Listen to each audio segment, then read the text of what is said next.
Chapter 1416. Suasana hiruk-pikuk membuat sebagian besar sulit untuk memikirkan pertanyaan yang sama. Itu muncul di benak banyak orang, tetapi kesimpulan naluriah bahwa dua yang pertama mungkin hilang atau mati di suatu tempat meredakan kekhawatiran potensial. Semuanya siap, atas perintah aku, kita semua harus berusaha untuk memecahkan segel ini. Ingat, tempat suci ini adalah kesempatan untuk mengubah nasib kita. Siapapun yang tidak mendapatkan penghasilannya tidak berhak atas warisan kuno Sekte Prikang. Petik 2. 1, 2, 3, pergi. Satu perintah dari Kaisar Cloud Below memunculkan desakan para pembudidaya dan serangan ke depan. Kekuatan dan energi membentuk badai topan, menerobos pilar yang sangat besar. Ledakan, serangan gabungan dari beberapa ratus terdengar sangat keras. Serangan tunggal Long Baxiang hanya membuat dirinya terbang. Serangan gabungan ini di sisi lain, telah membuat rune pilar emas bergetar. Ada serangkaian suara letupan keras, jeritan keruntuhan spasial yang menusuk telinga. Satu lagi, melihat satu pukulan saja tidak cukup, Cloud Below segera mengatur serangan mendadak kedua. Lalu yang ketiga, setiap serangan sama pentingnya dengan serangan sebelumnya. Berdiri di belakang kerumunan, Jiang Chen memberikan kontribusi hampir tidak ada kekuatan untuk serangan itu. Dia hanya melalui gerakan. Aksi semacam itu hampir tidak terdeteksi, mengingat tingkat kultivasinya. Pada kenyataannya, dia curiga tentang kegunaan gerakan ini. Dia memiliki perasaan di seluruh bawah segel di atas istana Grand Sekte Primosang bukan hanya ujian bagi orang luar. Pasti ada lebih dari itu. Semakin dia memikirkannya, semakin khawatir dia. Jika segel benar-benar rusak, itu berpotensi dapat membuka kotak iblis. Apakah ini awal bencana bagi wilayah manusia? Kemungkinan menakutkan itu tidak bisa dikesampingkan. Namun, ini bukan tempat baginya untuk menyuarakan oposisi terbuka. Status soliternya membuat kata-katanya agak tanpa bobot, tetapi dia tidak akan melakukannya bahkan jika Kaisar Peerless dan yang lainnya ada bersamanya. Jika dia melakukannya, dia akan menjadi musuh publik. Orang-orang fanatik ini tidak akan ragu untuk menghidupkan orang yang berkepala dingin di saat seperti ini. Jiang Chen secara alami tidak akan melakukan apapun yang sebodoh itu. Selain itu hanya tebakan yang berbahaya. Dia tidak bisa menjamin apakah melanggar batasan akan menjadi berkah atau kutukan di akhir hari. Segel rantai di dalam kesadarannya dalam kondisi siaga tinggi, tetapi dia tidak bisa mengatakan dengan pasti mengapa itu terjadi. Mungkin itu karena pembatasan dan segel yang tersebar di mana-mana, atau mungkin ada beberapa bahaya tersembunyi di dalam dasar Sekte Primosang.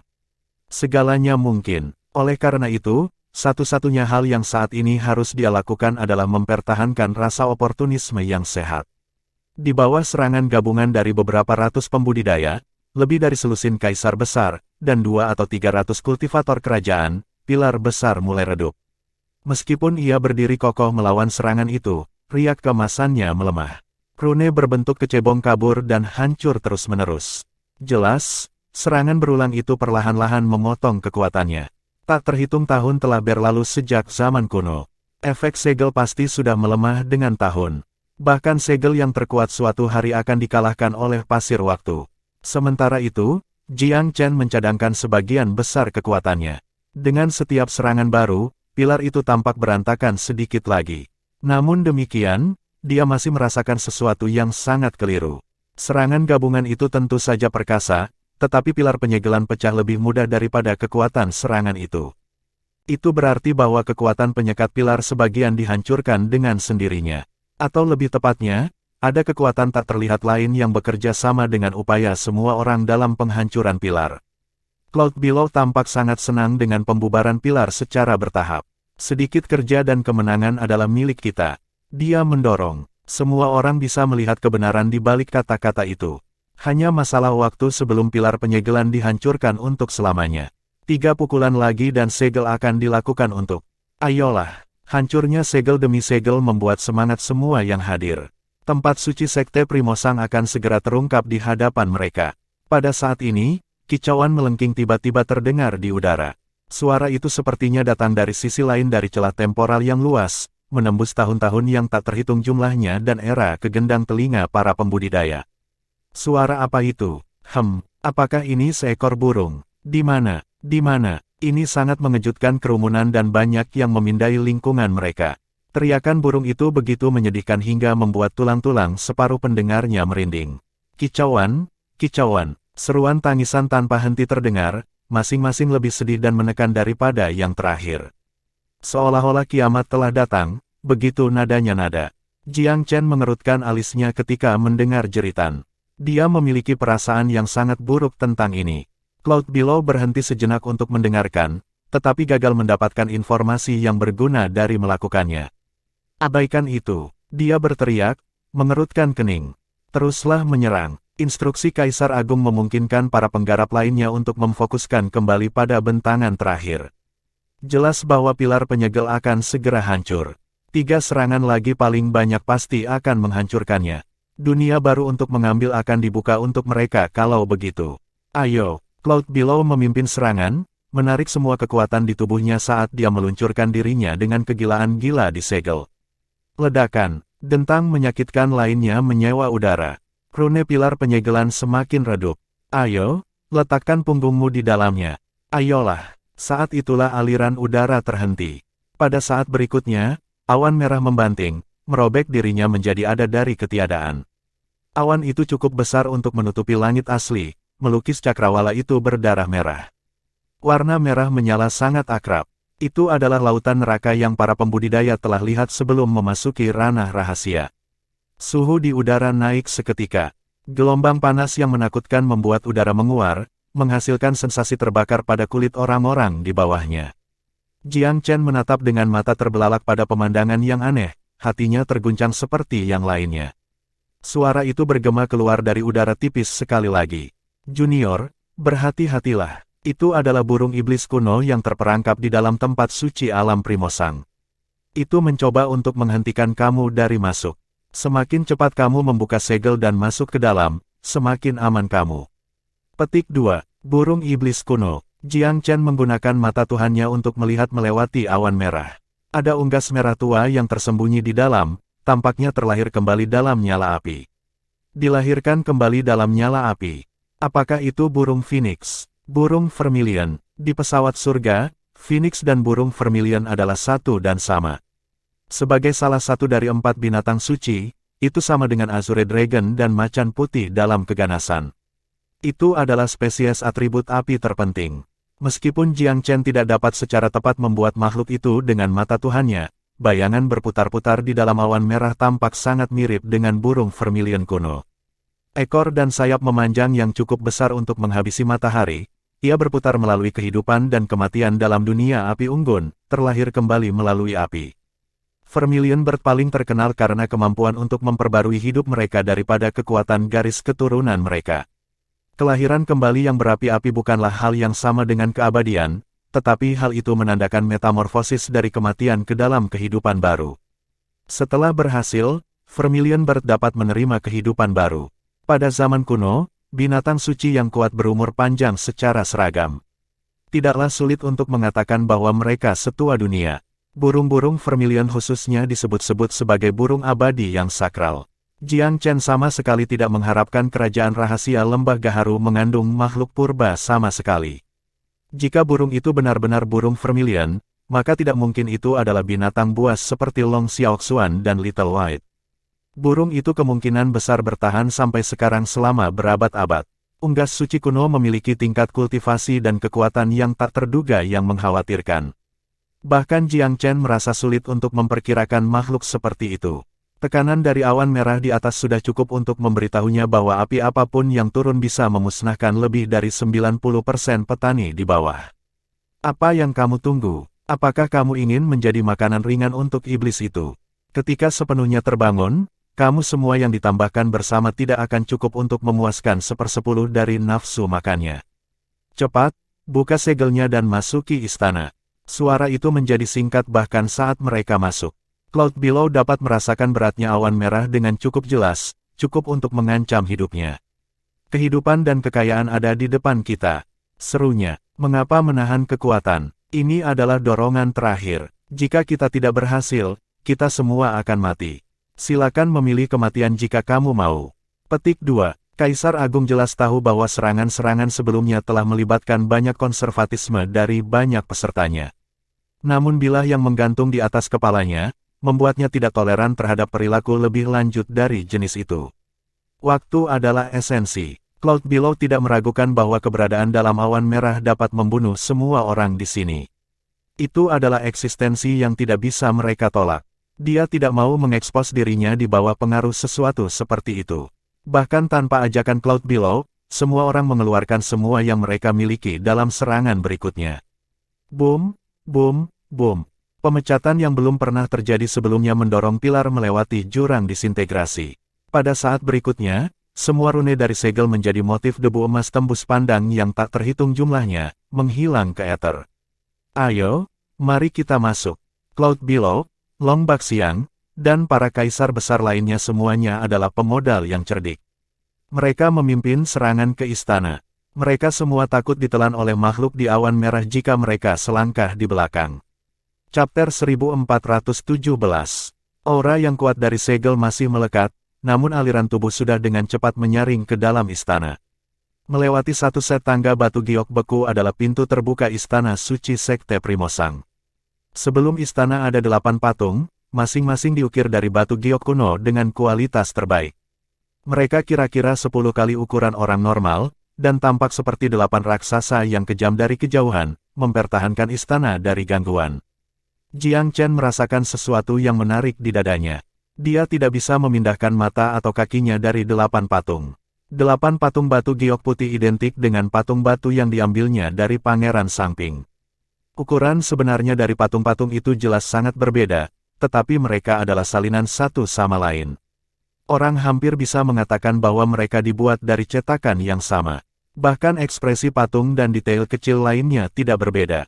Bagaimana ini bisa terjadi? Apakah ini benar-benar tempat suci dari Sekte Primosang kuno?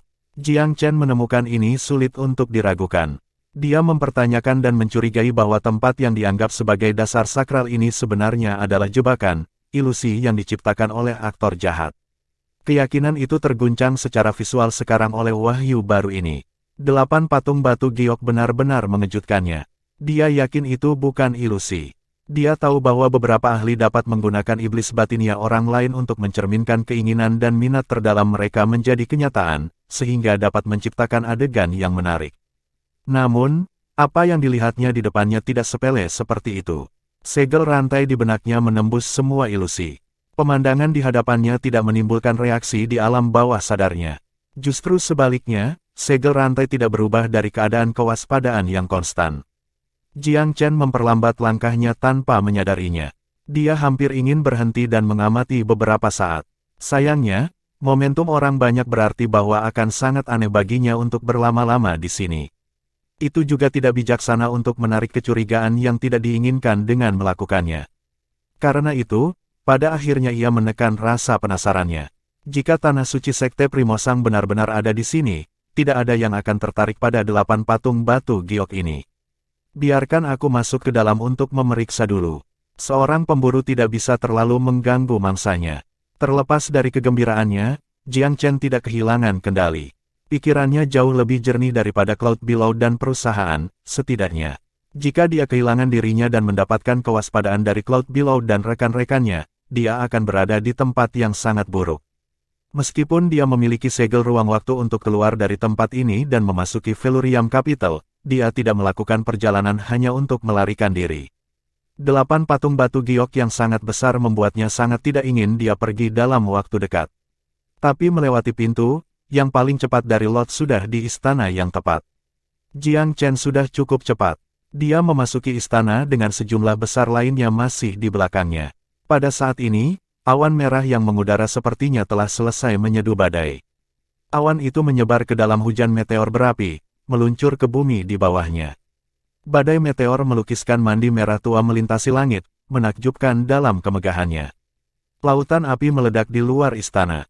Para penggarap yang belum masuk ke dalamnya langsung menjadi abu oleh api yang turun dari surga. Bahkan tulang mereka tetap ada. Bahkan para kultivator kerajaan tidak dapat menahan nyala api yang menakutkan. Sentuhan paling sederhana sudah cukup untuk membuat siapapun yang kurang beruntung untuk membuat kontak dengannya menghilang.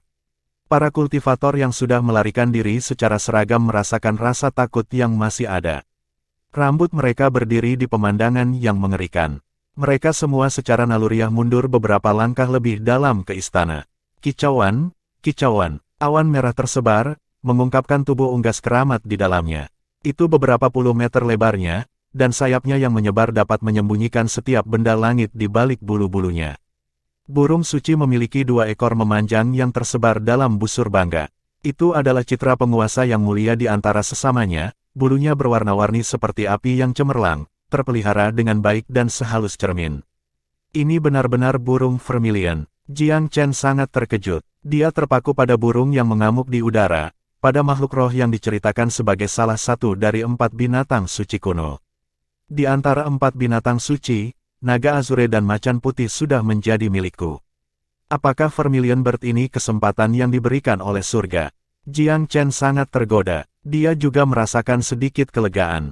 Jika dia berhenti lebih lama lagi, mungkin dia akan terbakar menjadi abu seperti yang lainnya di kawanan meteor. Dia tidak yakin apakah segel rantai akan melindunginya sehubungan dengan serangan fisik belaka. Serangan pada kesadarannya terus-menerus ditakdirkan untuk gagal, tetapi lebih banyak pelanggaran materi belum diuji pada tingkat yang sama. Tidak baik mengambil risiko semacam itu, bagaimanapun juga. Meskipun ia sangat tertarik pada makhluk itu, burung vermilion bukanlah anak seperti Long Xiaoxuan dan Little White. Ini pasti unggas roh yang telah ada sejak zaman kuno. Setelah mengalami rentang waktu yang begitu lama, itu hampir tidak naif dan mudah dijinakkan seperti teman-teman drakonik dan tigrinnya. Ada banyak ahli di zaman kuno yang sangat bangga dengan kemampuan mereka sendiri, namun meninggal secara tak sengaja dalam pengejaran menjinakkan binatang suci atau jahat yang kuat. Semakin besar roh binatang purba itu, semakin ganas dan semakin sombong. Secara alami, kesulitan menjinakkan spesimen semacam itu meningkat secara eksponensial. Karena ini, banyak tuan kuno lebih suka mengumpulkan roh binatang buas dan membesarkan mereka sendiri. Hanya dengan begitu harmoni antara tuan dan peliharaan dapat dengan mudah dicapai. Tentu saja, itu tidak baik untuk berbicara secara absolut. Yang paling elit dari para ahli bisa mengalahkan makhluk roh menjadi tunduk melalui kecakapan bela diri saja. Itu mungkin cara paling efisien untuk mendapatkan kesetiaan hewan yang begitu bangga. Burung vermilion dengan marah menghujani para pembudidaya yang tidak bisa bersembunyi di dalam istana tepat waktu, membuatnya menjadi debu dan abu. Menurut perkiraan kasar Jiang Chen, kebakaran itu telah menewaskan setidaknya sepertiga dari semua pembudidaya di tim ekspedisi. Binatang suci purba adalah hal lain yang baik-baik saja. Setidaknya ada 1 atau 200 petani itu, banyak pakar kerajaan di antara mereka. Namun mereka, semua mati seketika, setiap orang. Petik 2. Membunuh begitu banyak ahli dalam waktu yang singkat bukanlah hal yang mudah. Perbedaan kekuatan yang menakutkan seperti ini membuat para kaisar besar pucat dalam pengecut. Mereka akhirnya menyadari bahwa bahkan level mereka tidak memerintah bahkan dalam domain manusia. Ada makhluk hidup yang mendiami alam yang jauh lebih kuat daripada kaisar besar di tempat-tempat yang bahkan tidak mereka ketahui. Mereka telah menemukan salah satunya hari ini. Daoist Cloud Below, apakah itu binatang suci kuno, burung vermilion? Benua Divine Abyss memiliki catatan garis keturunan binatang suci. Lagi pula itu berkembang pada era kuno, dan mengatakan garis keturunan tidak terlalu umum saat itu. Penipisan warisan Dao bela diri secara bertahap dalam puluhan ribu tahun terakhir inilah yang mendorong hal-hal yang dulu ada dalam legenda dan pengetahuan. Cloud Below sama terkejutnya dengan orang lain. Dia mengambil napas dalam-dalam, matanya dipenuhi kekhawatiran saat dia melihat ke langit di luar istana. Burung suci di sana sepertinya tidak puas. Jauh di lubuk hati, dia sedikit khawatir. Jika unggas suci tidak puas, ia bisa memasuki istana untuk melanjutkan pertarungan. Mereka akan terjebak jika itu terjadi. Tidak ada jalan keluar. Di saat yang tidak pasti ini, suara itu terdengar sekali lagi. Jangan khawatir, kamu aman di dalam istana ini. Itu adalah binatang suci kuno, burung vermilion. Itu bawaan membawa bara api langit di dalamnya, jenis yang bisa membakar seluruh dunia. Tapi tidak ada alasan untuk khawatir. Ini adalah makhluk purba, dan sedikit dari sisa kekuatannya sebelumnya. Serangan itu menghabiskan kekuatan yang telah dihemat selama bertahun-tahun. Itu tidak akan datang untuk putaran lain. Petik 2. Suara itu tampaknya menyadari pikiran orang-orang. Itu menyentuh pada topik yang paling memprihatinkan mereka.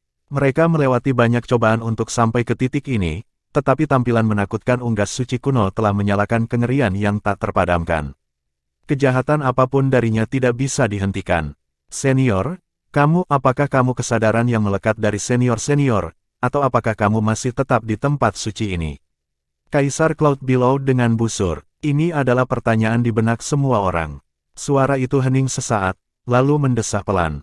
Jangan khawatir, aku pribadi berlokasi di dalam istana ini. Selama kamu mendengarkan instruksi aku, kamu berdua akan menjamin keselamatan kamu sendiri dan menerima kesempatan yang tak tertandingi. Biarkan dulu berlalu. Orang mati pada akhirnya tidak cukup beruntung. Dalam dunia bela diri Dao, mereka yang kurang beruntung ditakdirkan untuk menjadi batu loncatan orang lain. Kamu sangat beruntung memiliki banyak hal di jalan kamu di sini. Sekarang setelah kamu berada di istana Primo Sangsek, kesempatan kamu untuk menulis ulang nasib kamu ada di sini. Petik 2. Kata-kata itu dipenuhi semangat menular yang secara ajaib membawa darah semua orang yang hadir ke titik didih. Menulis ulang nasib mereka sendiri. Itu adalah mimpi seumur hidup bagi hampir semua orang. Sejujurnya, Jiang Chen tidak dapat menemukan banyak kekurangan dalam pidatonya. Namun, instingnya memberitahunya bahwa segala sesuatunya tidak sesederhana kelihatannya. Dia telah memikirkan satu pemikiran dari awal hingga akhir, ranah rahasia lembah Agarwald memiliki dua kekuatan yang mengendalikannya yang berjuang untuk menguasai. Gagasan itu hanya disemen lebih lanjut sekarang. Burung vermilion kuno adalah kekuatan yang telah mengatur lautan api di luar. Itu tidak ingin pembudidaya manusia datang ke sini, sehingga upaya berulang untuk menggagalkan masuk. Kekuatan lainnya adalah suara di dalam istana Sekte Primosang. Pemiliknya tidak diketahui, tetapi tidak diragukan lagi menginginkan kehadiran para pembudidaya ini. Lagi pula, itu membawa mereka ke sini langkah demi langkah. Chapter 1418. Salah satu dari keduanya harus berbahaya. Tapi yang mana? Jiang Chen sudah memikirkannya sejak lama sekarang, tapi dia masih belum bisa sampai pada kesimpulan yang pasti. Apa yang kamu tunggu? Cepatlah ke istana untuk menemukan keberuntungan kamu. Lantai kedua memiliki peluang yang tak terhitung jumlahnya bagi mereka yang beruntung di pihak mereka. Namun, aku menyarankan kamu untuk berbuat salah di sisi hati-hati. Binatang buas berburu itu tidak akan membiarkanmu pergi dengan mudah. Kamu harus menemukan semua harta sebelum pulih kekuatannya, lalu datang ke lantai 3. Aku di sana untuk melindungi kamu. Kamu dapat yakin bahwa ayam itu tidak akan menyakiti kamu. Suara itu mengeluarkan pengingat tanpa henti. Setiap orang yang mendengar ini berbondong-bondong ke atas, masing-masing khawatir dia akan kalah dibandingkan dengan yang lain.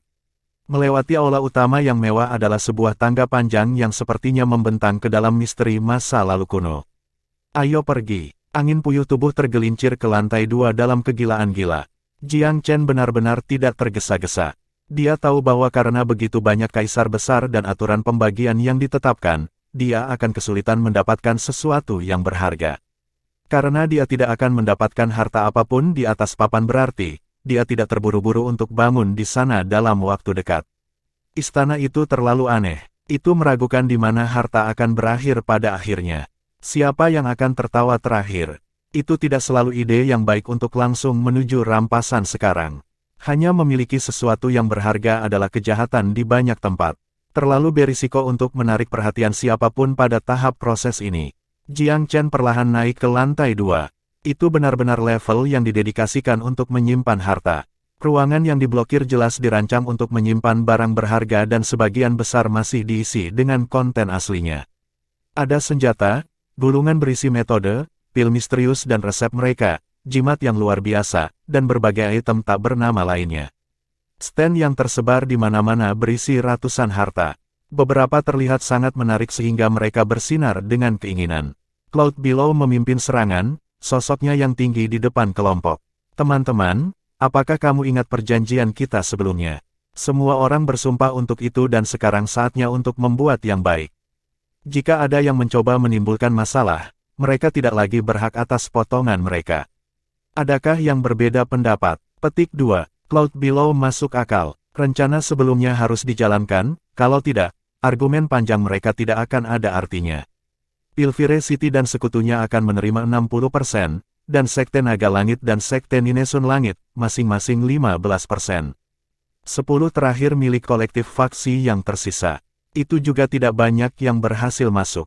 Meski begitu, tidak mungkin setiap orang akan mendapatkan satu harta karun pada akhirnya. Mata Jiang Chen menyapu mimbar. Dia tidak tertarik dengan senjata yang disimpan di sana. Meskipun senjata yang bagus bisa menjadi seorang kultivator, jadi itu bisa menghancurkannya. Bilah yang tak tergoyahkan sering menyebabkan mental mengendur, variasi yang biasanya tidak terlihat. Harta lainnya juga sama, mereka cukup unik, tetapi itu tidak membuat mereka menarik bagi Jiang Chen. Jimat dan pil yang sangat berharga bagi orang normal cukup membosankan bagi Tuan Muda Velurium. Yang paling penting, karakter minor dari Purple Smoke Sect tidak memiliki hak untuk mengambil harta apapun. Jiang Chen lebih dari senang untuk berdiri di sudut dan mengamati dengan tenang. Dia benar-benar bingung sekarang. Istana masih terasa aneh baginya, tetapi tempat penyimpanan dan harta di sini sangat nyata. Semua ini dalam domain manusia akan sangat mahal. Beberapa dapat digambarkan sebagai tidak tertandingi, bahkan. Apakah aku hanya paranoid? Apakah ranah rahasia ini adalah tempat suci kuno yang normal, dan tidak ada bahaya seperti yang aku bayangkan? Jiang Chen mulai meragukan penilaiannya sendiri. Namun, Metrai dalam kesadarannya tidak pernah berbohong padanya. Selama masih dalam siaga tinggi, dia tidak bisa menenangkan diri. Salah satu dari harta ini bisa disebut kelangkaan dalam hak mereka sendiri. Namun bagi aku, tidak mendapatkannya bukanlah kerugian besar. Keamanan adalah prioritas aku dalam perjalanan ini. Jika tidak ada harta yang muncul pada aku akan sekonservatif mungkin. Dia memutuskan sendiri apa yang harus dilakukan. Setelah melakukannya, Jiang Chen memeriksa sekelilingnya dengan detail yang luar biasa. Tingkat penyimpanan harta karun cukup luar biasa dalam dirinya sendiri, dan dia menyelamatkannya mungkin 1/10 dari fokus yang layak. Harta karun di tribun, dia menganalisis dengan hati-hati. Mata dan pengalamannya berarti dia bisa membanggakan akurasi 99% ketika melakukannya. Sementara itu, para Kaisar Agung akhirnya mencapai konsensus. Teman-teman, ada 360 harta di tribun ini. Kami akan memeringkat mereka menurut nilainya, kemudian membaginya sesuai dengan kesepakatan kami sebelumnya. Kata-kata Cloud Below memenuhi semua orang dengan harapan. Cobaan dan kesusahan mereka dalam perjalanan ke sini hampir sepenuhnya dikhususkan untuk saat ini. Bagaimana mungkin mereka tidak tertarik pada harta yang membentang sejauh mata memandang? Pemeringkatan harta itu sangat sulit. Kaisar-kaisar besar tanpa henti bertengkar di antara mereka sendiri tentang nilai yang dirasakan dari setiap item, sampai pada keputusan akhir yang sulit setelah diskusi panjang. Berbagai peringkat diambil setelah upaya besar. Jiang Chen mengangguk pada dirinya sendiri ketika melihat perpecahan. Jadi kaisar-kaisar hebat ini sama sekali tidak berguna. Peringkat ini sebagian besar benar, dan nyaris tidak ada yang terlewatkan. Aku hanya seorang murid junior dari Purple Smoke Sect. Dia tersenyum mencela diri sendiri. Harta karun tidak akan mencapai aku dalam waktu dekat. Itu masih belum ada alasan baginya untuk menyerah. Dia menyapu matanya sendiri di meja terdekat. Ada pot sikat di atasnya yang berisi selusin sikat dengan berbagai ukuran. Itu sedikit dipakai setelah bertahun-tahun yang tak terhitung, seperti juga alat tulis yang dikandungnya. Beberapa pembudidaya telah datang ke meja selama sementara, mengobrak-abrik hal-hal di atasnya. Beberapa mengambil pot sikat dan mencarinya beberapa kali sebelum melemparkannya ke samping sebagai cemoohan. Mereka yakin seragam bahwa pot sikat itu benar-benar normal. Tidak ada yang istimewa sama sekali. Kuas-kuas itu juga merupakan kuas tinta berambut yang biasa dipakai. Tentu saja, pasti ada orang lain yang mau mengambil apa yang dibuang beberapa orang mengingat banyaknya orang di sini. Namun, tidak ada yang tertarik pada akhirnya. Setelah para ahli dari 8 wilayah atas mengambil semuanya, pot sikat dan sikatnya di dalam akhirnya tersebar dan tidak diketahui. Beberapa pembudidaya dari faksi tingkat kedua dan ketiga tertarik untuk menyaring sampah yang ditinggalkan oleh para ahli dari 8 daerah atas. Namun setelah pertimbangan yang cermat, pot sikat ternyata menjadi benda normal. Nah, itu sampah. Ada sampah seperti ini di penyimpanan harta karun. Seorang pembudidaya bersumpah, melemparkan pot dan menyikat ke tanah. Panci sikat itu berbentuk silinder, jadi berguling ke tempat Jiang Chen. Dia mengambil pot itu tanpa perasaan, meniup debu. Tidak ada yang mau ini. Dia tertawa. Bahkan jika itu bukan harta karun, itu sesuatu dari tempat suci kuno. Tidak seburuk souvenir, kan? Petik 2. Nada suaranya agak merendahkan diri. Beberapa orang di sekitarnya mencibir ketika mendengar apa yang dia katakan, tidak terkesan dengan kelakuannya yang memulung. Jiang Chen tidak peduli dengan apa yang dipikirkan orang lain. Dengan gerakan santai, dia memasukkan pot sikat ke dalam cincin penyimpanannya. Karena sampah yang telah dibuang berkali-kali, pot sikat sangat tidak mungkin menarik minat lebih lanjut. Karena itu, tindakannya sama sekali tidak menimbulkan kecurigaan. Sebaliknya, ada beberapa yang ejekannya terlihat jelas di wajah mereka. Kurangnya perhatian membuat Jiang Chen bernapas lega. Dia agak khawatir bahwa seseorang akan mencoba mengambilnya darinya, tetapi perhatian orang untungnya ada di mimbar. Pot sikat tidak memiliki energi roh, yang berarti itu hanya barang normal. Selain dari bahannya yang sangat bagus, ia tidak memiliki banyak manfaat. Apa yang baru saja kamu lakukan, nak? Bahkan ketika Jiang Chen santai, tatapan seseorang terkunci padanya. Pada saat yang sama, suara dingin memotong dari kejauhan. Long Baxiang yang baru saja berbicara. Kaisar Agung dari Sekte Naga Langit selalu taat meskipun di sekitarnya.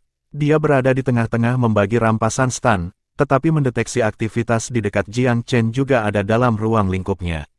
Dia menatap Jiang Chen dengan rasa ingin tahu dan curiga. Keterampilan pengamatannya luar biasa, meskipun dia tidak mengenali identitas asli Jiang Chen, dia secara naluriah merasa bahwa ada sesuatu yang salah tentang tindakan pemuda itu. Aku, tidak banyak, aku pikir, Jiang Chen megap-megap, pura-pura tidak memiliki kesadaran. Tidak ada yang menginginkan pot sikat itu, jadi aku menginginkannya sebagai souvenir. Aku tidak akan mendapatkan harta lainnya, apapun, bagaimanapun juga. Kecemasannya yang pura-pura tidak sepenuhnya berhasil menipu Long Baxiang. Kaisar memelototi Jiang Chen. Beri aku souvenir itu, selat tiba-tiba. Aku akan melihat dulu. Sebagai salah satu yang paling paranoid di sekitarnya, dia sangat sensitif terhadap apapun yang diambil Jiang Chen. Dia belum melihat seperti apa pot sikat itu sendiri. Chapter 1419.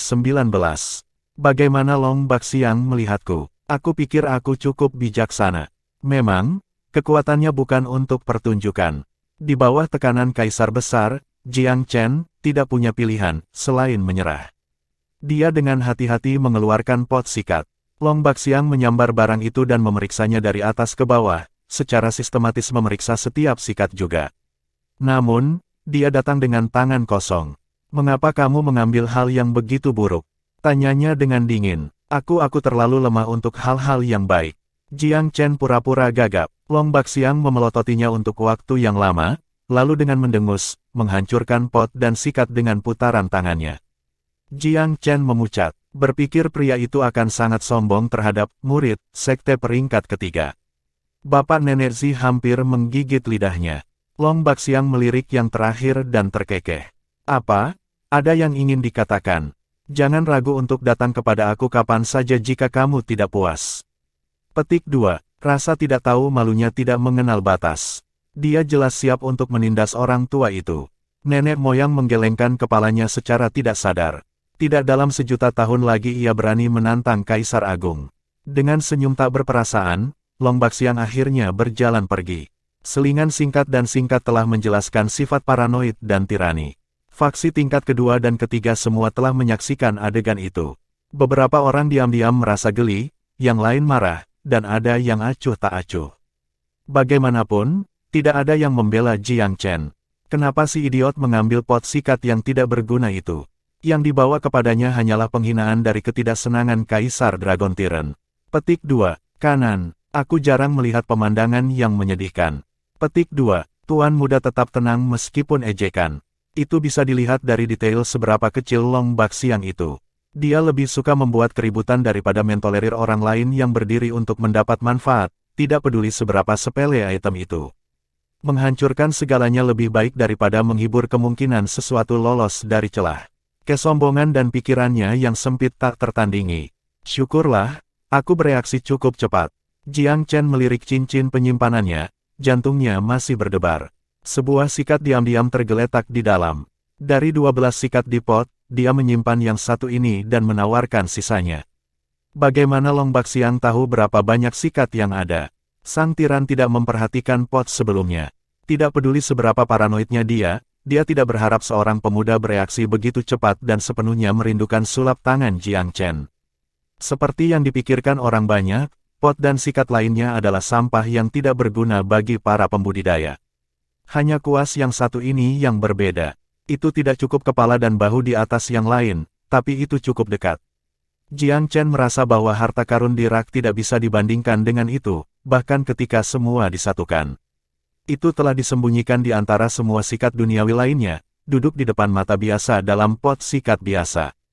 Itu telah terkubur emas di antara sampah, dan karenanya tidak ada yang memperhatikannya.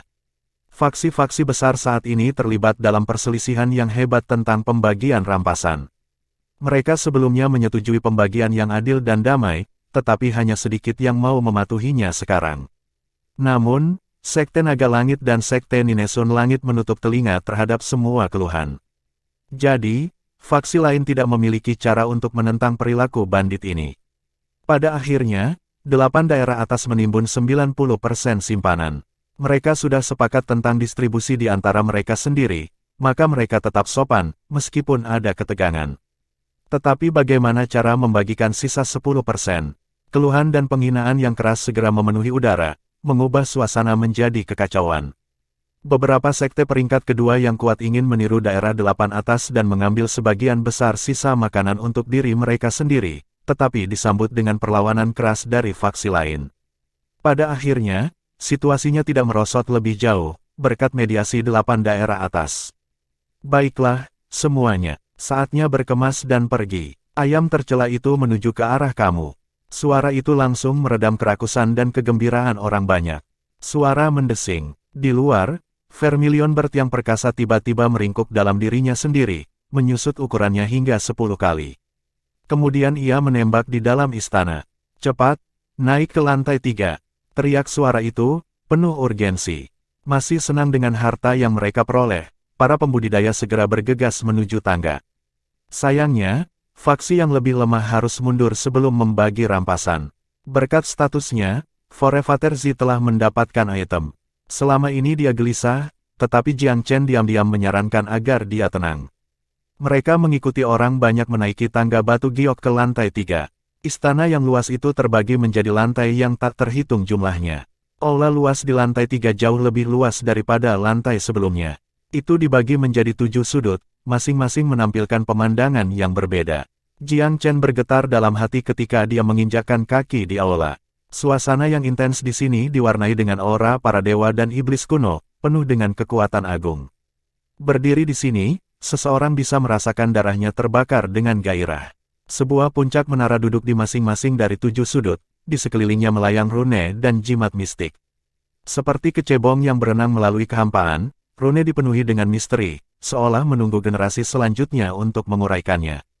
Sok mengejutkan Jiang Chen. Ini adalah formasi yang luar biasa. Itu bukan tebakan liar. Rune berbeda dipetakan ke masing-masing dari 7 sudut, semua dari mereka mengalir bersama-sama mengangkat formasi yang sangat besar.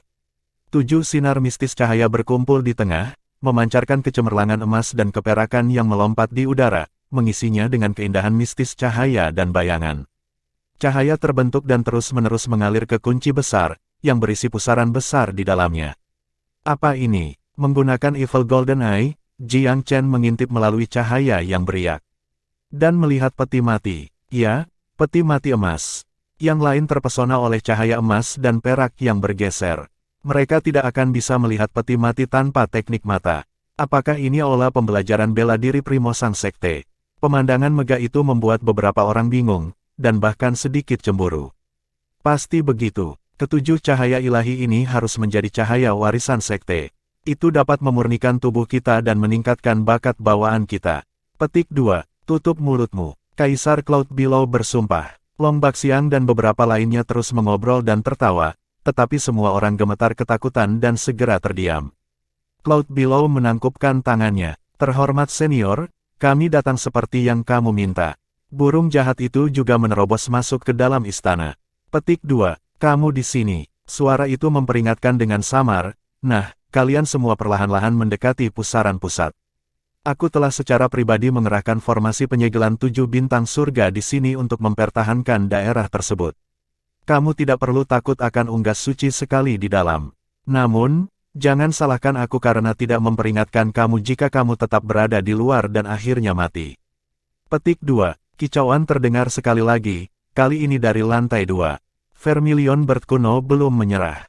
Belum sepenuhnya pulih, ia berjuang untuk naik ke atas, tampaknya bertekad untuk membunuh mereka semua. Aura menghanguskan yang akan datang sepertinya menandakan akhir hari. Cepat, masuk ke area pelindung formasi. Sebuah tanda dari baja menembus ketidakpedulian suara itu. Bahkan Cloud Below merasa tertahan oleh kekuatan burung ilahi. Dia berteriak, semuanya, kumpulkan di pusaran. Jangan takut, senior kuno mengawasi kita. Petik 2. Dia menuju ke dalam dulu.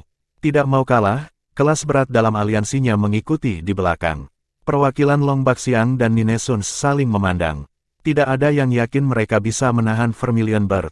Tuan Muda Jiang Chen, kita harus mengikuti mereka. Forefather Z tidak bisa menahan transmisi ketika dia melihat Jiang Chen berakar di tempatnya. Pergi jika kamu mau, aku akan tinggal di sini untuk saat ini. Jiang Chen punya rencana sendiri. Semakin dekat ia mendekati pusaran, semakin kuat kegelisahan di lautan kesadarannya. Kerumunan bergegas menuju pusaran. 1, 2, 10, 100. Segera, hanya mereka berdua yang berdiri di luar, sosok kesepian mereka memotong kontras yang tajam. Daoist Si, mengapa kamu tertinggal? Cepatlah masuk. Petik 2. Apakah dia sangat takut dengan burung itu sehingga dia bahkan tidak bisa berlari? Manik-manik berkeringat di dahi Zitan. Aura berapi-api burung itu merayap semakin dekat, sementara sepasang mata yang tak terhitung mengamati mereka seperti penonton di sirkus.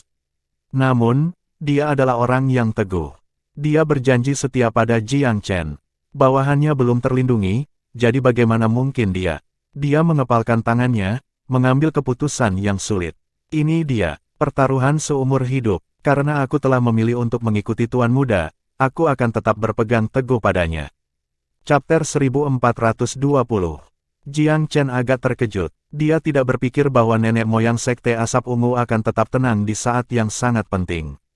Pria itu tidak melarikan diri demi keselamatan formasi. Mengapa kamu tidak lari ke tempat yang aman, Zitan? Jiang Chen bertanya dengan kesadarannya. Nenek moyang tersenyum kecut. Aku mengambil risiko. Dia mempertaruhkan banyak hal. Ombak panas Vermilion Bird yang akan datang membuatnya sama takutnya dengan siapapun. Dia takut mati dan bisa merasakan panas menggerogoti kekuatan hidupnya. Jiang Chen memandang pusaran formasi sekali lagi dengan konflik internal. Semua pembudidaya lainnya diselimuti dalam 7 lampu suci, sosok mereka dikaburkan. Dia tidak tahu sendiri mengapa dia tidak masuk. Hanya ada suara tegas di dalam hatinya yang mengatakan kepadanya bahwa dia pasti tidak bisa. Kicauan, kicau burung yang menyentuh hati bergema sekali lagi. Burung Vermilion adalah matahari merah tua dengan gelombang panas berputar-putar di sekitar. Lantai 3 benar-benar digabung. Lampu merah dari gelombang panas menghantam ruang, hampir mencekik leluhur asap ungu. Meskipun tingkat kultivasinya, dia merasakan darah di seluruh tubuhnya mendekati titik didih. Perasaan itu lebih buruk daripada kematian. Daoist Si, cepat masuk. Teriak beberapa pembudidaya dari Phoenix Cry. Nenek moyang Purple Smoke Sect memandang Jiang Chen dengan penuh pertimbangan, matanya tidak pasti. Pria muda itu masih tidak bergerak seperti patung, tetapi pada saat ini, tiba-tiba mengangkat kedua tangan dan memanggil teratai biru yang mekar di setiap sudut. Mereka membentuk pengepungan pertahanan di sekitar dirinya dan nenek moyang. Mekar teratai biru ini adalah Bewitching Lotus of Ice and Fire miliknya. Pada saat ini, dia hanya memanggil bagian es bunga. Munculnya teratai es langsung menurunkan suhu lingkungan. Nenek moyang yang pernah goyah merasakan kekuatannya kembali. Orang-orang di dalam berteriak kaget.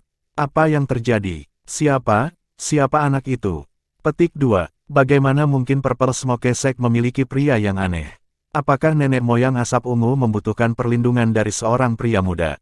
Ini sangat aneh. Petik 2. Bahkan Kaisar Cloud Below sedikit mengernyit, melihat perkembangan baru di luar dengan kebingungan. Teratai biru itu, mungkin dia, pakar modal surgawi abadi di sampingnya berseru. Siapa? Kaisar Cloud Below bertanya dengan suara rendah. Jiang Chen, anak itu bisa menjadi Jiang Chen. Ibu kota abadi Eternal selalu berselisih dengan Jiang Chen dan dengan demikian telah melakukan penelitian yang paling dalam kemampuannya. Itu sebabnya ahli adalah yang pertama bereaksi. Jiang Chen, Kaisar Cloud Below tersentak kaget, matanya menyala dengan niat membunuh. Apakah kamu mengatakan bahwa anak itu adalah Jiang Chen? Pilvire telah mengirim beberapa kaisar besar bersama dengan Kaisar Cloud Below. Mereka semua membenci Jiang Chen dengan setiap serat keberadaan mereka. Bagaimanapun, putra Kaisar Pil Zenith, Tuan Muda Tianlin, masih di tangan bocah itu. Lebih mungkin, Daoist Cloud Below, seorang ahli dari Istana Sungai Empyrean berbicara dalam pengingat. Phoenix Cry tidak jauh dari Velurium. Pilvire lebih jauh dibandingkan, dan lihat di mana kita berada.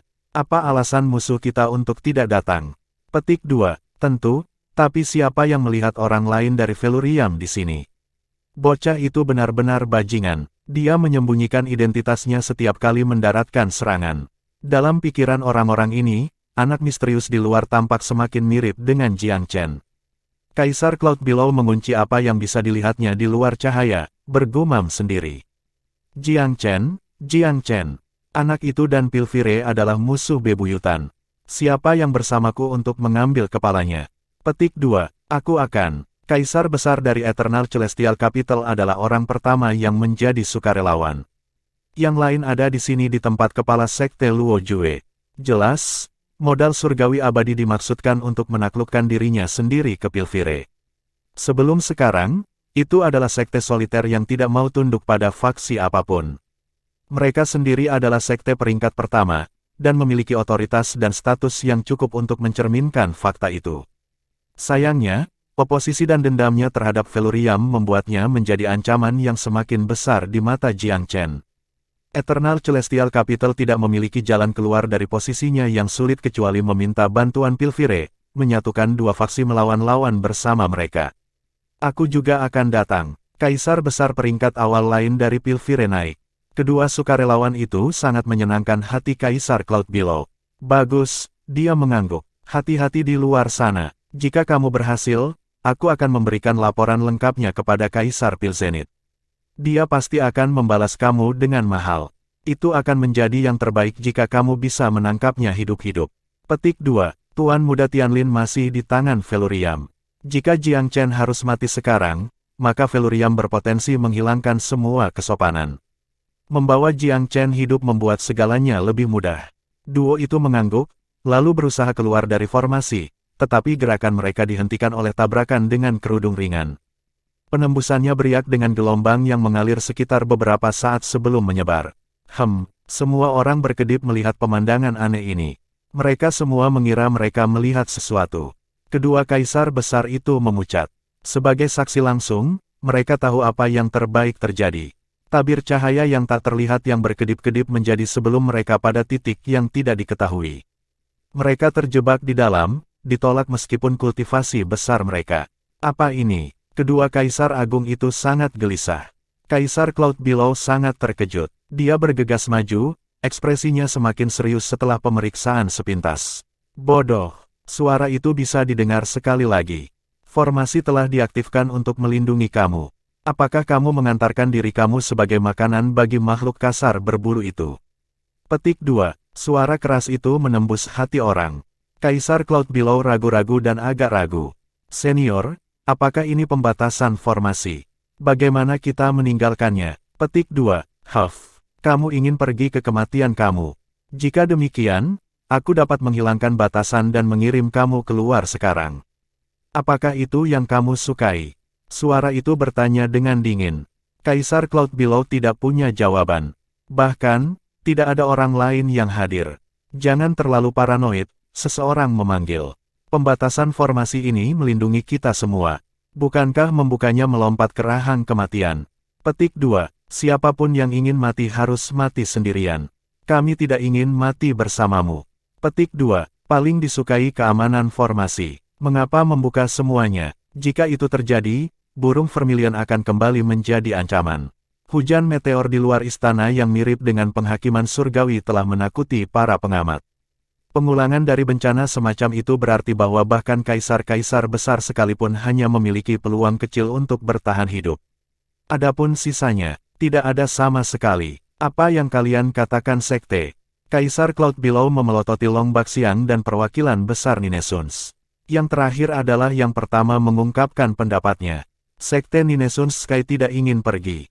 Kami tidak akan berpartisipasi dalam dendam kamu terhadap Velurium Capital. Petik 2. Aku mungkin benci bocah itu, Long Baxiang merenung, tapi tidak ada gunanya mengeruhkan air di titik ini. Jika bahkan Sekte Naga Langit tidak mau pergi, Kaisar Cloud Below bisa melakukan sedikit hal selain menyetujui. Jika demikian, desahnya pelan, maka kita akan meninggalkan anak itu pada nasibnya sendiri. Aku tidak percaya bahwa Vermilion Bird tidak dapat merobek triknya yang lemah. Petik 2. Sebagai unggas suci kuno, burung Vermilion memiliki kekuatan dan kekuatan yang jauh melampaui para kaisar besar ini tanpa pertanyaan. Itu pada tingkat yang sama sekali berbeda. Jika burung itu benar-benar sehat, ia dapat membunuh semua orang di sini dalam satu saat tanpa keraguan. Itu adalah eksistensi pangkat Empyrean setidaknya.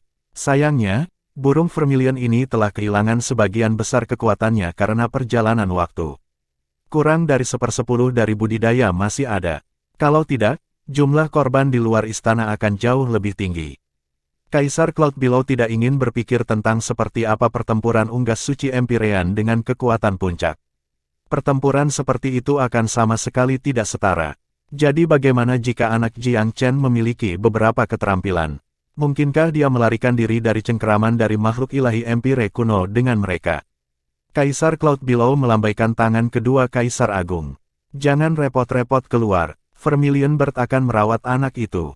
Petik 2. Keduanya mengangguk dan mundur. Banyak orang di dalam memandang dengan penuh perhatian pada apa yang terjadi di luar, tidak mau ketinggalan melihat pembunuhan Jiang Chen yang mengerikan.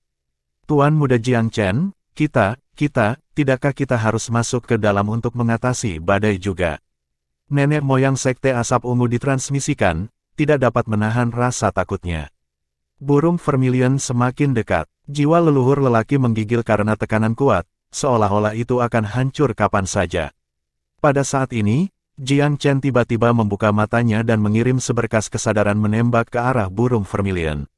Dia menggunakan bahasa binatang buas kuno, bahasa yang telah lama hilang karena kerusakan waktu. Hanya Jiang Chen yang tahu di seluruh dunia. Tekanan kuat Vermilion Bird membuat kulit kepalanya sendiri tergelitik hanya karena dia ada di dekatnya. Dia punya segel ruang waktu, tentu saja.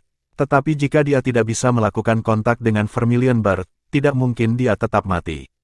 Aura pembunuh bangkit dari burung itu ketika mendekat. Api yang hiruk-pikuk itu cukup panas untuk membuat seluruh istana menjadi abu. Itu jelas sangat mengamuk. Kau, mengangkat kepalanya yang mulia, itu memekik panjang yang mengguncang seluruh bangunan. Bahkan formasi yang dibentuk oleh 7 lampu suci mengejang di saat lemah. Jiang Chen pura-pura tidak memperhatikan. Dia membiarkan aura luar biasa menyapu dirinya, menggertakkan giginya. Pada saat berikutnya, burung itu tiba-tiba terdiam. Dua mata bara terang menatap Jiang Chen, tampaknya mempertimbangkan sesuatu yang penting. Senior, kamu adalah binatang suci kuno, garis keturunan bangsawan dari pesawat surga. Tetapi bahkan kehidupan terbesar mengalami saat-saat kejatuhan, apakah kamu akan menyerah pada diri sendiri seperti ini? Jiang Chen mencoba berkomunikasi dengan burung Vermilion melalui kesadarannya, menggunakan bahasa binatang buas kuno sebagai saluran.